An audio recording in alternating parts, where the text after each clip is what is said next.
Good morning, everyone. The time is now 10 a.m., and I'd like to call the May 7, 2026 Planning Board meeting to order. We have the following board members with us today: Vice Chair Giraldo, Good morning, everybody. Commissioner Okoye, Good morning, everybody. Commissioner Matthews, Good morning. and Commissioner Jenkins. Present. And I am Chairman Barnes.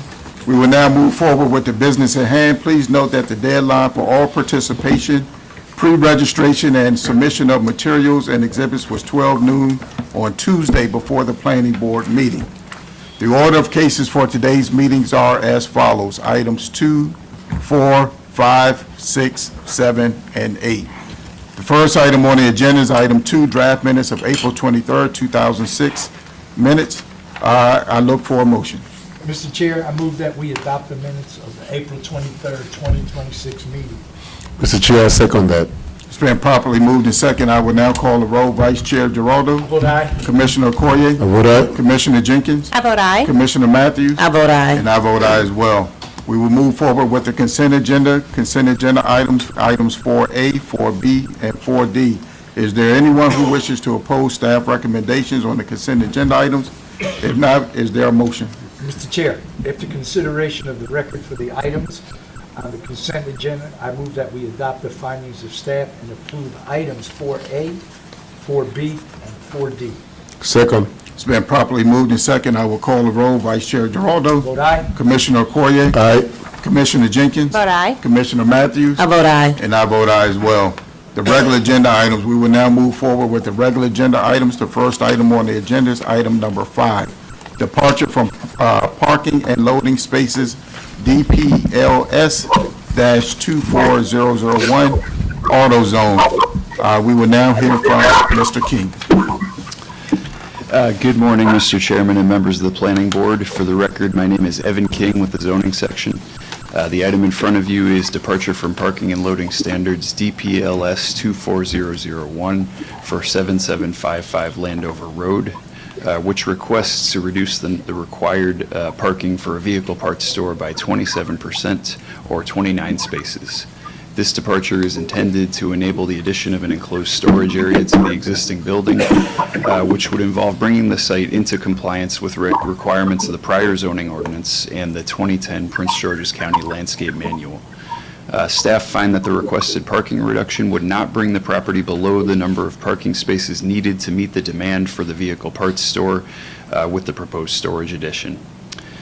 The applicant has also filed an alternative compliance AC 24006, which, along with this departure from parking and loading standards, will need to be approved for the proposed project to be permitted. This alternative compliance is being reviewed separately and is not part of this application.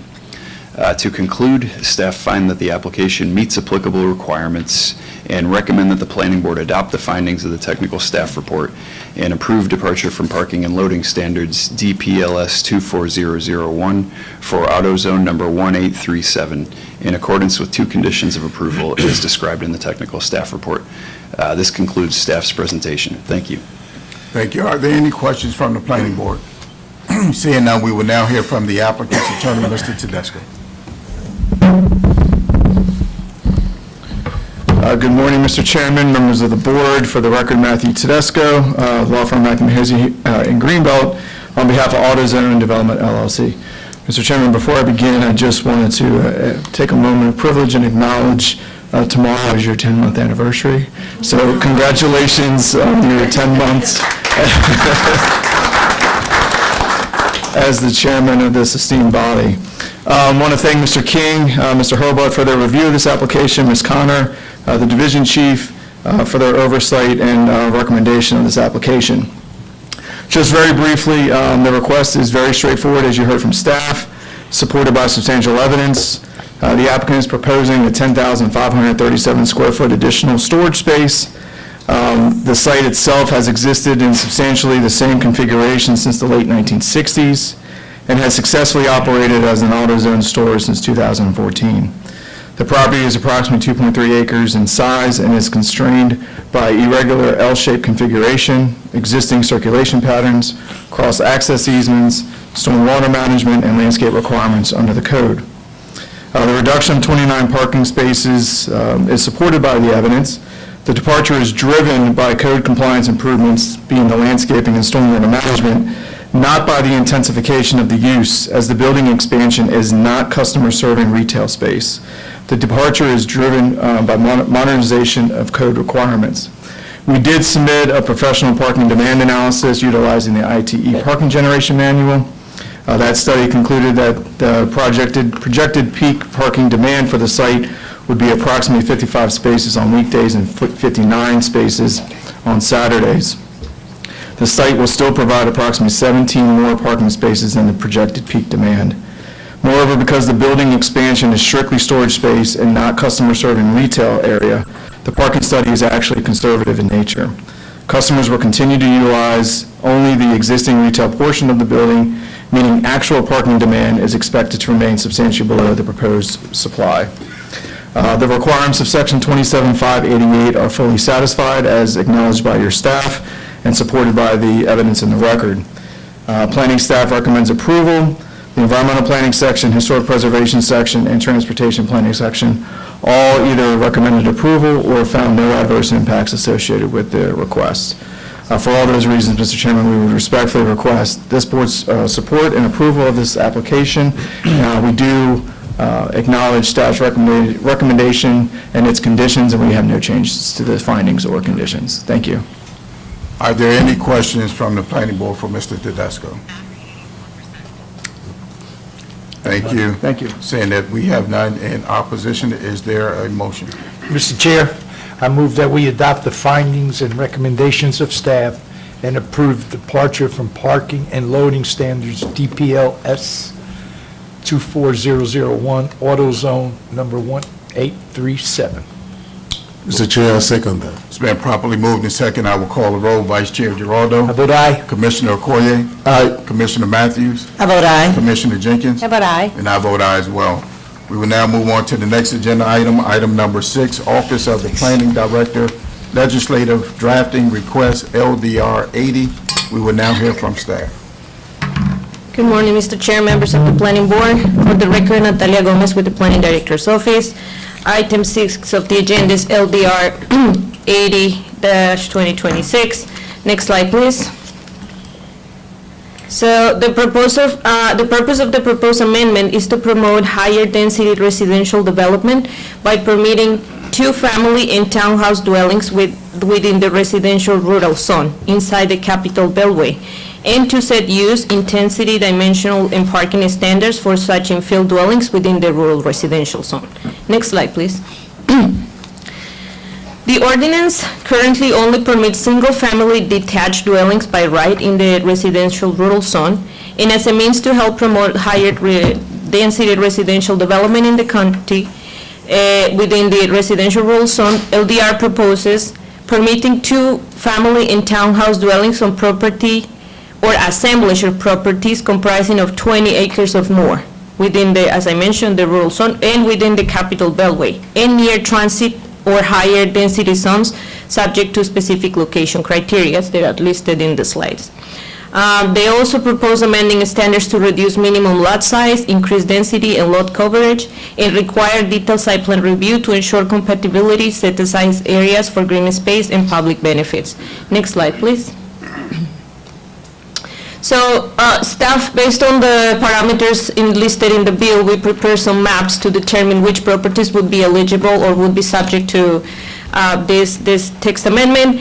And this slide shows the properties that are currently in the rural residential zone that are over 20 acres. We currently identify 7 properties. And here listed the owners and the acreage. Next slide, please. This slide shows if properties that can be assembled together and create the minimum 20 acres threshold, and we found only 3 properties. Next slide, please. So we found that the proposed bill as it is right now is incompatible with the purposes of the rural residential zone, because that zone is basically the intent of that zone is to provide low-density single-family residential developments with slightly larger lot lots, and also preserve natural terrain, trees, and open spaces. Although this is not considered spot zoning, but we consider that using text amendments similarly to rezoning without a comprehensive review is discouraged, as it can lead to inconsistent regulations and weaken zoning stability and predictability. Following rezoning or plan development procedures ensures consistency with master plans and zoning ordinance. With that, what we're trying to say is that there are other ways that this density could be achieved, not necessarily as a text amendment. As I mentioned, the proposed standards exceed low-density residential land use conflicted with the rural residential zone in approved master plans, and unfortunately are not consistent with the objective standards for this use in other zones. Next slide, please. So the department would like to clear that we fully support the intent of the LDR on increasing housing diversity in the county. In fact, we are working on several initiatives, including the missing middle housing study. But as I mentioned, the proposed approach has several concerns, and is, as it is right now, and is not aligned with the current ordinance. We think that there are other ways, and they are listed here. One of them would be using a residential plan development zone or other higher density zones that already permit the suggested uses, or even higher density. Zoning map amendment or plan development zoning map amendments, sectional map amendment, and as I mentioned, what is going on is the updated countywide study of missing middle housing study. Please, next slide, please. So, as a matter of housekeeping, all this happened a couple weeks ago. And we recently will be working with the bill sponsor, and subsequent to the publication of the technical staff report, the department participated in a conference call with the bill sponsor, and as a result of that meeting, we offered the following amendments. The first one is with the residential infill use as proposed should be subject to a special exception rather than as a permitted use. Given the nature of the use, that the use violates the purpose of the rural residential zone and the potential impacts townhouse and two houses that had a ratio of 20 dwellings per acre will have a big impact on neighboring properties and adjacent properties within a zone that is actually intended for single-family detached residential development. The second amendment we offer is that in order for the proposed use to comply with the requirements of the rural residential zone, the purposes of the zone should be amended to follow, to allow for townhouse and two-family uses under limited circumstances. And lastly, the requirements for residential infill in the rural residential zone should be amended to require an appropriate level of public benefits. So rather than one public benefit, we call for the public benefits package, sort of. It also required the establishment of standards and requirements that ensure development at a minimum on the perimeter of the property, designed and located to be compatible with the character in adjacent existing properties or approved developments. Next slide, please. So this was the initial proposal staff was going to bring to the planning board, but as I mentioned, based on the amendments, we worked with the bill sponsor. We recommend the planning board to support LDR 80-2026 and transmit the proposed amendments as presented in the memorandum released yesterday.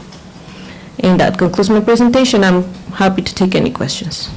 Are there any questions for staff? I don't have a question so much, Mr. Chair, but I have a comment. Is, since the purpose of this proposed legislation is to increase density, I was thinking, why instead of limiting it to two-family, townhouses and two-family, that consideration be given to three families? That's certainly something that we can look at the time of transmitting the package. We will include your recommendation in the transmittal Okay, letter. thank you. Seeing that there are no other questions, there are several that have signed up to speak on this. First is Casey Anderson.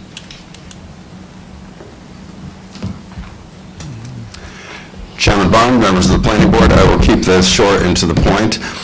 In 1989, when the relevant master plan was adopted, acid wash jeans were a big thing. Belle Biv DeVoe was breaking big on the radio. I submit to you those pop culture trends have not stood the test of time, and neither has residential rural zoning inside the Beltway.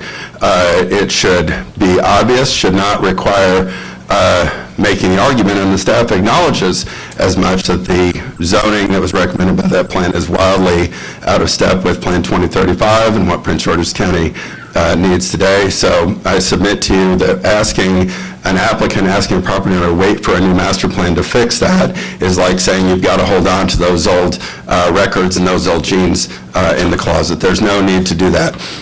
Similarly, it is not really reasonable to ask to go through the PD process or wait for a new plan. The last time I was here, Mr. Chairman, you were briefed by your staff on some of the demographic trends in the county, and you'd observed, hey, I'm being told I've got to produce tens of thousands of new housing units. How are we going to meet that need? I submit to you, one of the things that is standing in the way of meeting the county's housing needs, as well as Prince George's economic development objectives, is outdated planning. It is simply good planning practice to incorporate what the planning documents that have superseded those old plans, and namely I'm talking about Plan 2035. This is not some arbitrary decision to just pull a few properties out of the stack and say we think the zoning should be different. It's entirely consistent with the planning policies that the county has adopted, and there is simply no reason to take the Goldilocks approach that the staff has to say this approach is too hot, this approach is too cold, let's wait for the one that's just right. Take the one that's right in front of you and allow Prince George's County and all of us to move forward into the future with an appropriate use for these properties. Thanks very much. Thank you. Mr. Matthew Tedesco. Thank you, Mr. Chairman. For the record, Matt Tedesco, on behalf of Stanley Martin, in support of LDR 80, 2026. From the outset, I just want to acknowledge the staff report correctly recognizing the policy goal behind this legislation. Staff explicitly supports the objective of expanding housing diversity and recognizes that the bill advances housing policies provided in Plan 2035. For the last couple of years now, and most recently over the last few months and weeks, the county executive, members of the county council, and this planning board have emphasized the need to look at the zoning ordinance and modify the regulatory framework to expedite and incentivize development, to think more broadly, increase housing supply, and facilitate reinvestment inside the Capital Beltway. To that end, Mr. Chairman and members of the board, our record is not as good as our bench. We have a very talented bench, but we have a losing record. In an effort to change that, this legislation is a direct response to those policy statements. Staff suggests that the preferable approach is to pursue rezoning through planned development zoning, zoning map amendments, or future sectional map amendments. While those tools certainly exist, in practice, they present significant structural barriers. They create uncertainty. The PD-ZMA or ZMA process requires applicants to demonstrate conformity with master plans that in many cases are decades old. Indeed, several plans that these properties, the properties affected by this legislation, date back to the 1980s and 90s, long before Plan 2035. Second, the timing. Sectional map amendments occur on cycles. As demonstrated by Mr. Anderson's testimony and the applicable sector plans for the areas of these properties, they were over 40 years old. Third, economic infeasibility.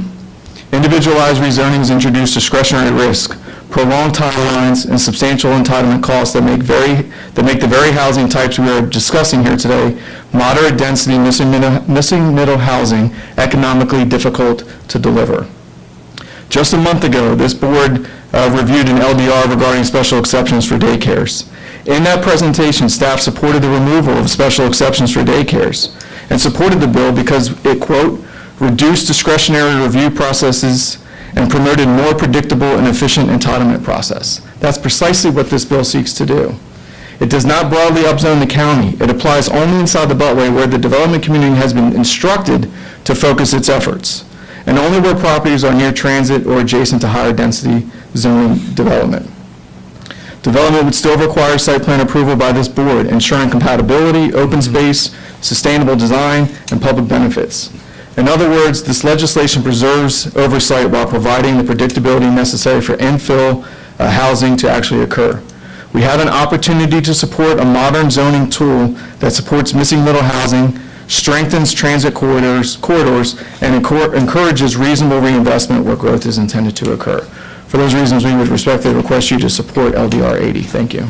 Thank you. Are there any questions for Mr. Tedesco? One question, Mr. Tedesco, so I would imagine that with your clients, that they would be consistent, they would approve of three-family houses as Sure. well. I think, not specifically to this particular client, but I think overall, the more diversity of housing the county can provide, the better. Okay, thank you. There are several that signed up in opposition. The first is Ms. Macy Aclea.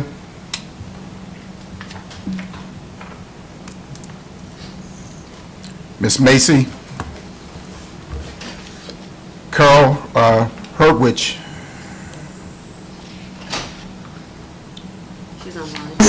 Can you hear me? Yes, ma'am. Yes, thank you for the opportunity to speak.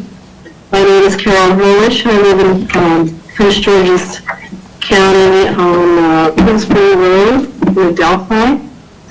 I am also the treasurer of the Cold Spring Terrace Civic Association, and our board has submitted testimony in opposition to LDR 80-2026 for the public record. However, my comments today reflect my own personal testimony. I do note that other members of my community have sent in their written testimony in opposition. I'll be brief. I do know that the planning department itself has recommended disapproving the legislative approach as not the way to affordability in our county's housing, reflecting in this LDR.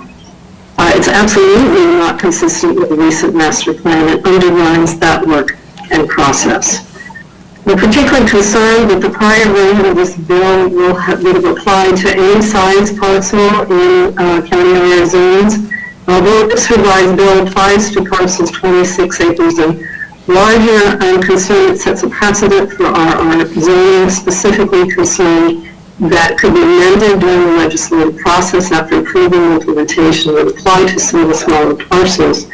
Of particular concern to myself and our community are the undeveloped 17 acres located at the intersection of Cool Spring and Adelphi Roads, and Adelphi immediately adjacent to our neighborhood, which we call Cool Spring Forest. We have opposed this rezoning, special exceptions, high-density development of that land for over 60 years for a variety of reasons, including all the ecosystem services and benefits that have around our community. It's a legacy. We've opposed this for over 60 years, and it's a legacy I've been actively involved in for the last 25 and plan to continue. We'll be keeping an eye on this legislation. While the department staff has stated that they haven't had the requisite time to determine all the affected properties in the county and the intended impacts on them, it does note that the council previously opposed including several properties covered by this LDR and sector plans and sectional map amendments, particularly of interest to our community that was excluded is the adjacent University of Maryland golf course, which is adjacent to Cool Spring Forest, and part of the University of Maryland College Park, which the council excluded along with what we call Cool Spring Forest in the Adelphi Road UMGC and Purple Line Station Area Sector Plan of June 22. Very recent, not 40 years old. The golf course and forest along the park and planning's northwest branch, Stream Valley Park along Cool Spring Road provide major benefits to the Anacostia watershed and are part of the county's green infrastructure plan inside the Beltway. It benefits the whole county. By targeting our properties inside the Beltway that provide these valuable ecosystem services, LDR 80-2026 undermines the county's green infrastructure plan as well. The legislation would redefine what may be built on numerous properties, allow significantly higher densities, meet the green space requirements, increase allowable impervious surfaces, complicate the zoning ordinance, bypass the procedures for rezoning properties and reviewing projects, and conflicts with numerous policies and goals of the county-wide general plan, Plan 2035. Ms. Numerous Rich, local master Ms. plan, Rich. section plan, and the county Ms. plan Rich, action plan, Ms. obviously not the way to get to affordable housing. Ms. Hurwitz? Yes, sir. Yes, ma'am, your time is up, so if you'd like to summarize your statement.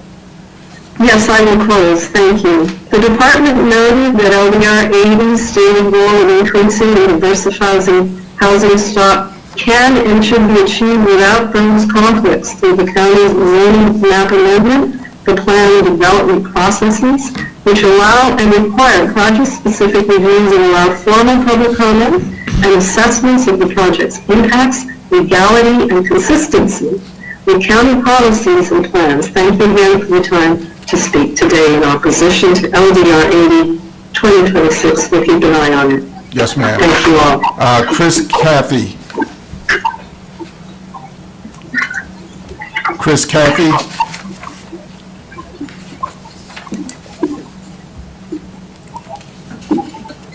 Erica Tina Cathy. James DeCosta.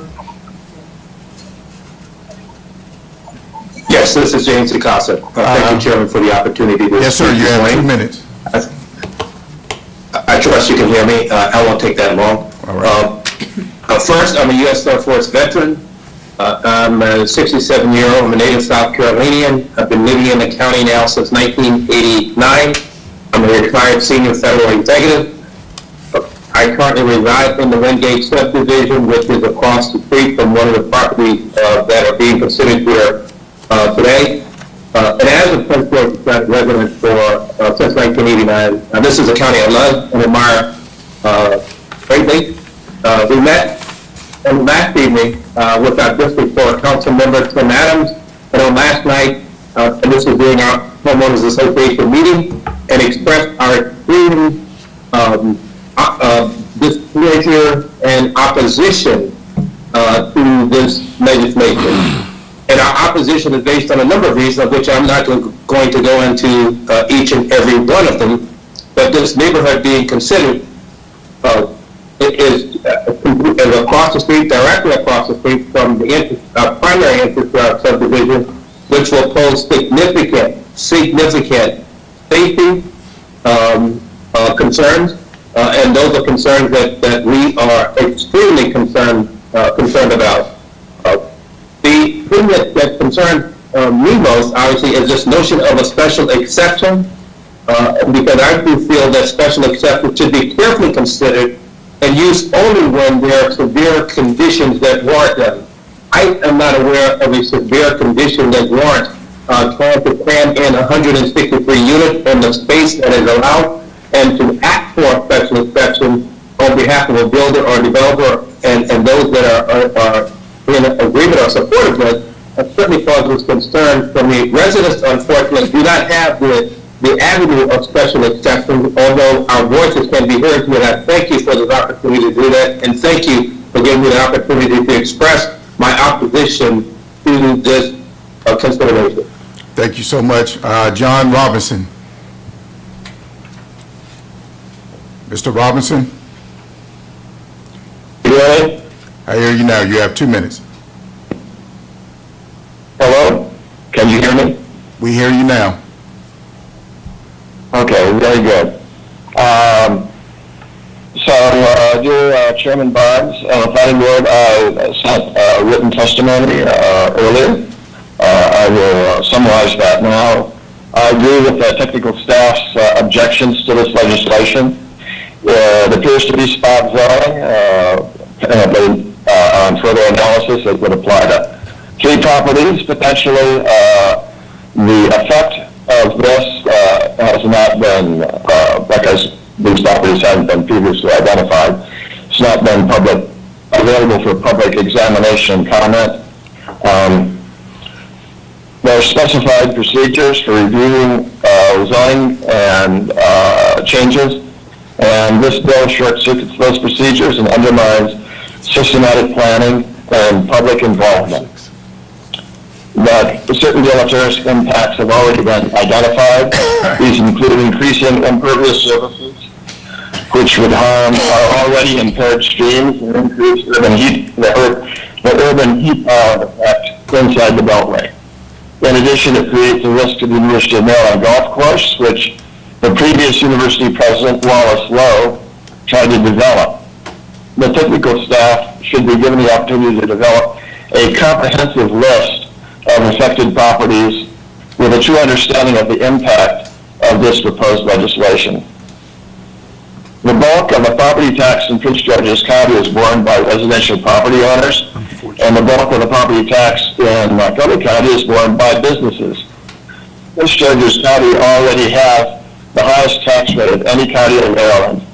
It would seem only fair for each county to provide the affordable housing necessary for those that work in their county. But under current conditions, Prince George's County already provides the most affordable housing in the DMV. This can be seen as workers leave our county Mr. Robinson, to work your in time is wealthier up. neighborhoods. Mr. Robinson, your time is up if you'd like to summarize. Well, the conclusion, and this is on my written testimony, which hopefully you will take the time to read. To conclude, there are many reasons to oppose this bill. They range from the immediate impact on overturning the systematic legal framework for adjusting zoning, to impact on the county's physical health, to residents' access to quality public services, and to the conceptual and global impacts of the bankrupt idea that growth can go on forever. Thank you. Thank you. Kenyon Young. Kenyon Young. Kimberly Cruz.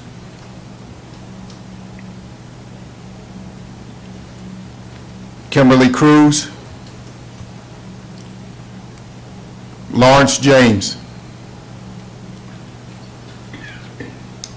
Lawrence James. Teresa Saunders.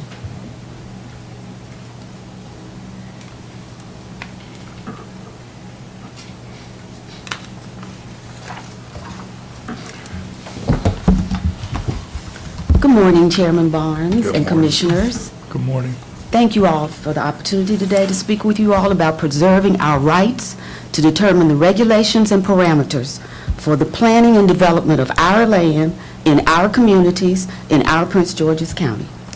We have persevered and earned the right to determine what is best for developing quality communities where we live, so we must maintain regulations to sustain the qualities. Can you hear me? Yes. Oh, he's talking. To sustain the qualities of development that comply with our master plans and zoning regulations. I obviously am opposed to LDR 80 2026. I live in Prince George's County, obviously, in the Wingate development. We have over 256 houses in that development. As someone said earlier, they're planning a development of townhouses across the street from us. Lanham 7 Road has 10 miles of single-family townhouses. They're going to create, or want to create, and want a special exception to create 134 townhouses across from our development. In our development, you have one house per acre, or per 3/4 of an acre. The development they want to do will have 8 townhouses per acre. And like I said, they're only single-family homes for 10 miles on Lanham 7, from Princess Garden Parkway to Racetrack Road. So this would be a very different, incompatible change, and that's why they are looking for an exception. We are hoping that you all will take into consideration what the Office of Planning has stated, because they are the office that's been designated with the standards, et cetera, for how we do our development in the county. There's nothing wrong with diverse development, but we're responsible in the county for determining what it is we want and where we want it. So I hope that their recommendations are taken in consideration, and even the master plans. I thank you very much for allowing me to speak to you all. Thank you. There are no others signed up to speak. Is there A motion from the board. Yeah, Mr. Chair, I move that we adopt the recommendations of staff with regards to the legislation suggested by staff and submit a letter of support for LDR 80-2026, subject to the revisions as outlined by staff and to include consideration of three-family homes. So moved.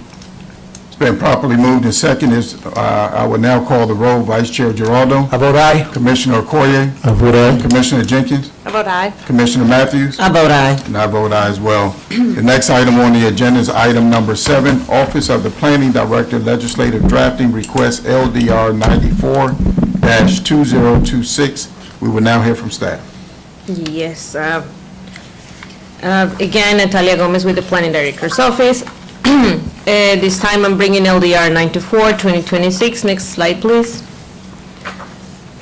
This bill proposes to amend the parking spaces for the use apartment housing for elderly or physically disabled families.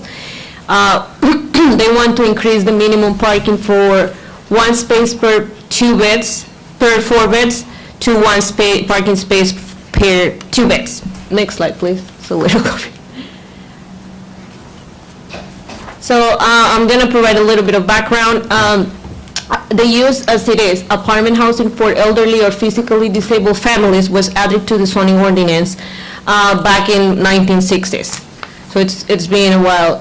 It has been remained essentially the same definition of the use until 2015. The use is, what the use entitles is that it's used for, there is a minimum, has to be 1 member of the household that has to be an age 62 or older. Then in 2005, there was an amendment that expanded the use to include apartments where 80% of units contain at least 1 person age 55 years old or older.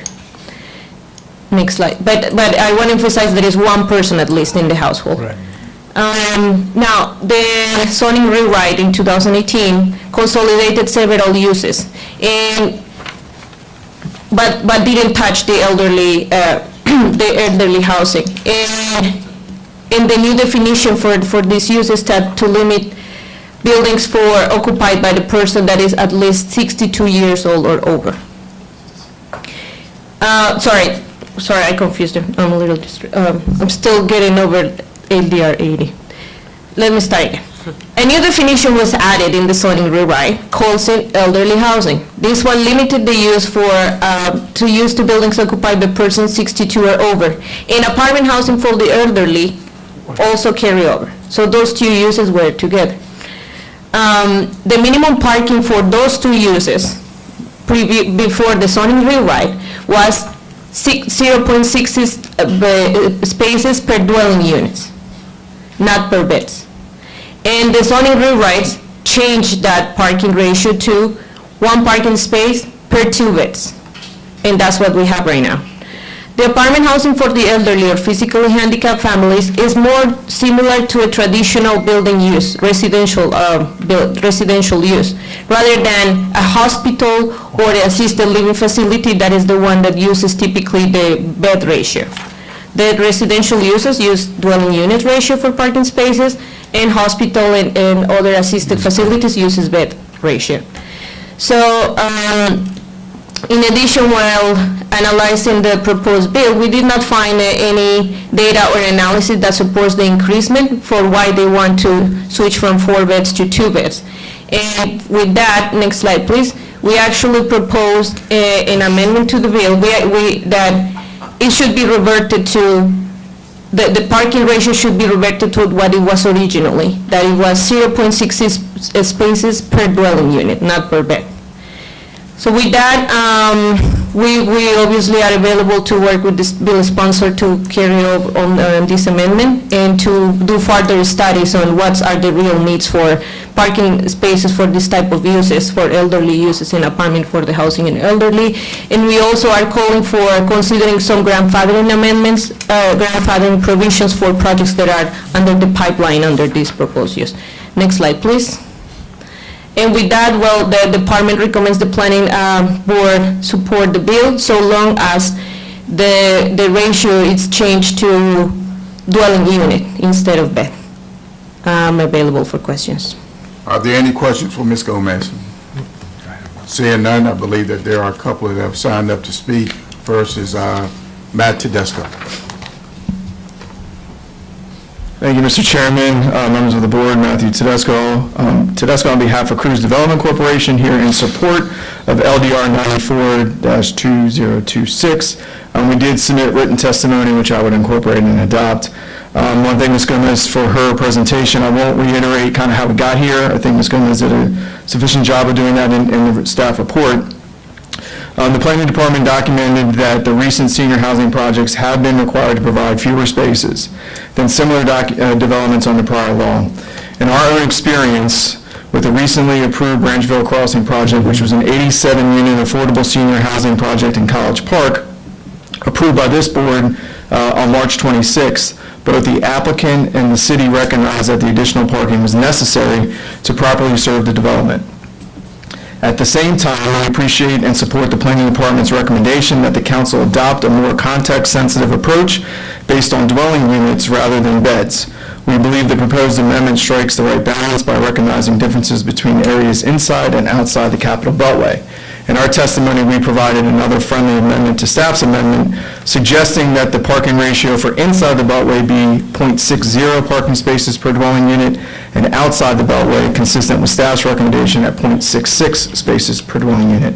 This approach, we believe, aligns with the county's historical parking framework, while also recognizing that transit, accessibility, walkability, and multimodal transportation options are generally greater inside the Beltway.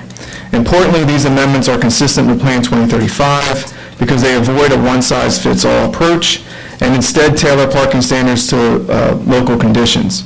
Notwithstanding, it is important to note, and we would support, that the need to ensure that the zoning ordinance provides for either grandfathering or accommodations for flexibility for future applicants to seek reductions to the minimum requirements where site-specific characteristics justify lower parking demand. Ultimately, however, LDR 94 is a targeted and common-sense correction to the zoning ordinance, and for the reasons that we've provided in our written statement and stated here today, we would ask for your support of LDR 94 2026. Thank you. Thank you. Any questions for Mr. Tedesco? I have none. Seeing none, there's one in opposition, Mr. Lawrence James. Mr. James, seeing that there are no others here to testify, is there a motion? Mr. Chair, I move that we adopt the recommendations of staff and transmit a letter of support for LDR 94-2026, subject to a revision as outlined by our staff in the technical staff report. Mr. Chair, I second that motion. It's been properly moved and second. I will call the roll. Vice Chair Giraldo. I vote aye. Commissioner Okoye. I vote aye. Commissioner Jenkins. I vote aye. Commissioner Matthews. I vote aye. And I vote aye as well. The last item on the agenda is item number 8, Community Planning Division Priority Funding Area Designation for Parkland and Rock Creek. We will now hear from staff.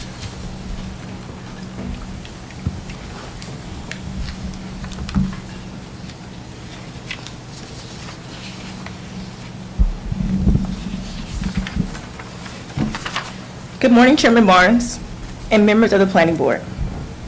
My name is Courtney L. Carruthers, a Planner 2 and Project Manager for the Priority Funding Areas Amendment with the Master Plans and Studies section of Community Planning Division. I am joined by Mr. Keir McCune, my supervisor of the Master Plans and Studies section. This presentation seeks to gain approval for the correspondence to the County Executive and County Council as a request that they sign a joint letter to the Maryland Department of Planning for an amendment of the state priority funding area to include the Parkland and Rock Creek location, a future housing development site. Next slide, please. What is a PFA? PFA stands for Priority Funding Area. PFAs originate from Maryland's Priority Funding Areas Act of 1997, specifically Maryland's Smart Growth Initiative, which prioritizes state funding for existing communities in growth areas for projects that include sewer and water construction, highways, and economic development. The law designates state resources to existing communities where local government desire to support future growth, all while protecting rural areas and farms from rural sprawl. The map on the left depicts the current priority funding area in Prince George's County, along with the suggested Parkland and Rock Creek site amendment identified by the orange dot on the map, which is within the county's growth boundary and supports the intentions depicted within Plan 2035 Growth Policy Map. Additionally, priority funding area amendments are carefully considered in an effort to maintain the targeted investment of the limited state and county resources. Next slide, please. Slide 3 provides an overview of the priority funding area process. Parkland and Rock Creek requested to be included in the priority funding area. The Planning Department then reviewed the request from Parkland and Rock Creek and found that the site met the criteria of PFA designation and is consistent with Plan 2035's goals, strategies, and policies. After staff reviewed the request, it is now being presented to the Planning Board for approval. If approved, the Planning Board will sign a letter requesting the county executive and council chair sign the joint letter. From there, the Maryland Department of Planning will review the request. Drafts of each letter are included within the backup material. Next slide, please. The proposed priority funding area amendment for Parkland Rock Creek proposes that the parcel will be used for single-family detached and single-family attached dwelling units, meeting the minimum density threshold of 3.5, which is a requirement enacted by the state of Maryland. Parkland and Rock Creek conform to the 2007 approved Westphalia Sector Plan, in particular the residential areas policy that states, promote new residential development and preserve, protect, and enhance existing residential neighborhoods. Regarding conformance to the plan, Prince George's 2035 approved general plan's established community policy area, which states, Plan 2035 classifies existing residential neighborhoods and commercial areas served by public water and sewer outside of regional transit districts and local centers as established communities. Additionally, the proposed priority funding area of Parkland and Rock Creek are within Category 4 for water and sewer, which means that it is an area planned to receive water and sewer. Next slide, please. If this request is approved by you today, the letters signed by Chairman Barnes will be sent to County Executive and Council Chair requesting they sign the joint letter addressed to the Maryland Department of Planning. If both parties approve and sign, this joint letter will be transmitted with related documentation to Maryland Department of Planning for review. The MDP will then review the compliance with the PFA designation criteria. If determined that the designation PFA satisfies the criteria, MDP will send a PFA concurrence letter within 30 days. If the Maryland Department of Planning determines that the designated PFA does not meet the criteria for designation, then the MDP will classify the priority funding area as a PFA comment area on the department's PFA map. This classification communicates that the area has been designated locally, but that are determined by the Maryland Department of Planning, it does not meet one or more of the PFA requirements. Next slide, please. Staff requests the approval of the proposed correspondence and to send the correspondence to the county executive and county council. Thank you. This concludes my presentation. Great job. Thank you. Are there any questions for staff? Just, our staff has determined that the area is, in fact, suitable for PFA, is that right? Yes, sir. I have nothing further, but with that in mind, unless, any other? No, we have a couple that have signed up to speak. The first is Matthew Tedesco. I certainly hope I have not overstayed my welcome this morning. At the risk of doing so, thank you again, Mr. Chairman and members of the board. Thanks, staff, for an excellent presentation. I want to thank Director Hunt, Deputy Director Schulers, and Supervisor McCune for their review. We've been actually working on this for many, many months, and it's actually a relief to be here this morning on this request. Just to frame it a little bit, because this is somewhat of a unique PFA request than maybe what you all have seen in the past, and so I wanted to give just a little bit of background. The reason why we are here for this PFA designation for Parkland Rock Creek, which is a project I think the board is very familiar with.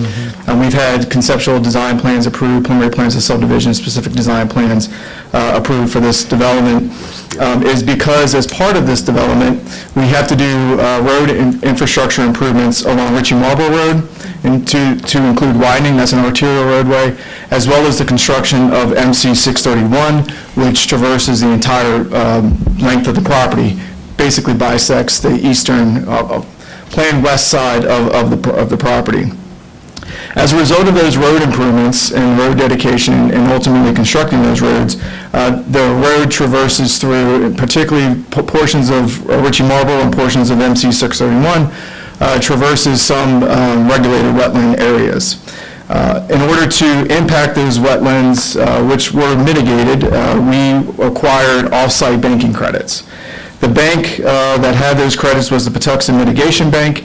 As that bank was created, it has the Mouth Maryland Agricultural Land Preservation Foundation had rights to review and approve those credits.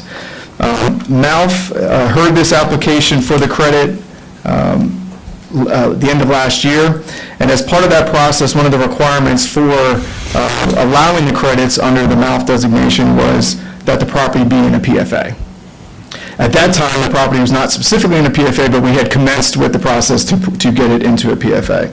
And so the Mouth Board approved the transfer of the credits for the wetland impacts associated with the roads, under the understanding that we would continue to pursue the PFA designation, which brings us here today. So this really is a culmination of more than a year of working, probably longer than that actually. Mr. Swain was here from Rogers Consulting. He would probably correct me that he's been at it for longer than a year with respect to these credits and the wetland impacts, again, solely related to the road improvements.